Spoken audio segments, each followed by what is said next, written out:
அதற்கு அடுத்தபடியா வந்து பாத்தீங்கன்னா தென்மேற்கு இந்த இடத்துல வந்து ஆளுமை செய்யக்கூடிய கிரகம் யார் அப்படின்னா ராகு பகவான் அப்படின்னு சொல்லப்படுது.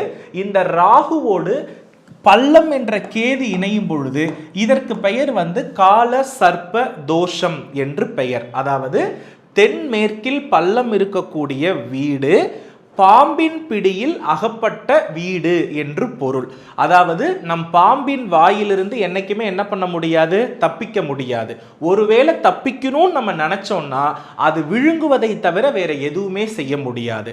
இப்போ இந்த மேற்கு மத்தியில் பள்ளம் இருந்து ஓரளவுக்கு மருத்துவம் எடுத்து ரெக்கவரான புற்றுநோயாளிகளை காட்டிலும் இந்த தென்மேற்கில் பள்ளம் இருந்து ரெக்கவரான நோயாளிகளை நம்மளால பார்க்கவே முடியாது.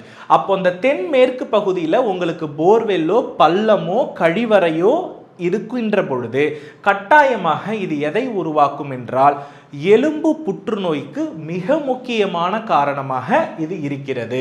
ஏன் இந்த இடத்துல எலும்பு புற்றுநோய் அப்படின்னு சொல்றேன்னா, ராகு பகவான் நம்மளுடைய முதுகு எலும்பில் தான் என்ன பண்றாருன்னா ஆளுமை செய்கிறார். அப்போ இந்த இடத்துல நம்ம பார்க்கும் பொழுது எலும்பு அதிக தேய்மான நிலையில் இருக்கின்ற பொழுது இந்த தென்மேற்கு பகுதியில் யாருக்கெல்லாம் பள்ளம் இருக்கிறதோ அவர்களுக்கு எலும்பு புற்றுநோய் அப்படின்ற ஒரு சூழல்கள் உருவாகுவதற்கான வாய்ப்புகள் உண்டு. இதுல என்ன ஒரு கவலைக்கிடமான விஷயம் என்னன்னா, நம்மளுடைய அனுபவத்துல இந்த மாதிரி பள்ளம் ஏற்பட்டிருக்க வீட்டுல ரொம்ப காலம் கேன்சர் அப்படின்றதே தெரியாம இருந்து கடைசி ஸ்டேஜில் தான் வந்து அவங்களுக்கு என்ன ஆகுதுன்னா தெரிகிற மாதிரி ஒரு நிர்பந்தங்கள் வந்து ஏற்படுத்தப்படுது.